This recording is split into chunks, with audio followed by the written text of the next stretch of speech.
Hello everyone, my name is Candice DeClue and this is my presentation for the week.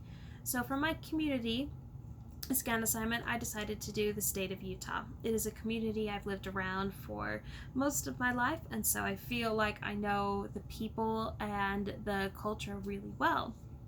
So just to share some demographics that I found, as far as persons living in poverty, it was about 17.8%.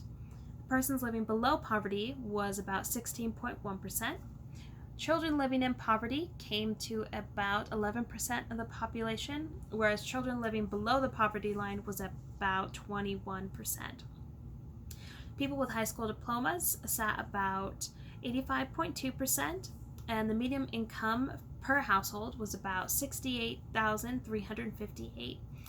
And the median income for men was around the same 68,000 level, but when it came to the median income for women, that level only reached about 47,000. So there's a pretty large discrepancy there. But the median housing costs per family was about $1,467 a month, and that was with a mortgage. So when it came to analyzing these numbers, I felt that they quite didn't do justice in explaining the issues of poverty and the all the struggles that people actually do have to battle in this state. Growing up, I remember seeing a lot of homeless, especially driving through the cities. There was a special designated park where they would all hang out, and everyone knew it was the homeless person park. That's really sad that we called it that, but it was famously known for the place that homeless people would hang out at. And personally, I knew a lot of families that financially struggled and really could have benefited from further community resources.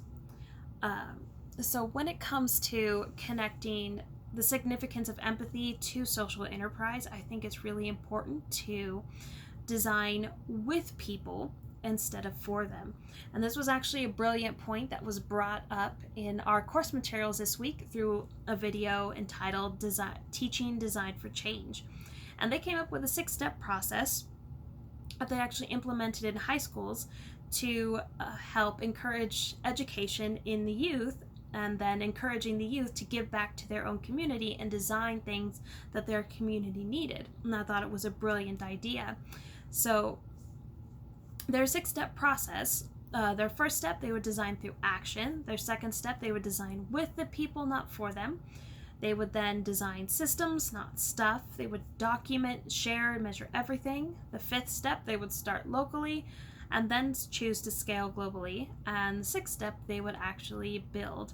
And they were really able to foster a good sense of education and a good sense of community.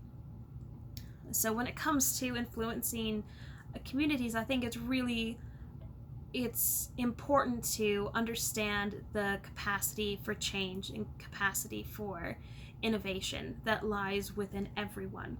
I'll leave with a quote that was shared by Nelsa Carbello in our video Barrio de Paz. She says that often society blames young people for instigating conflicts, when in reality they are a mirror of society.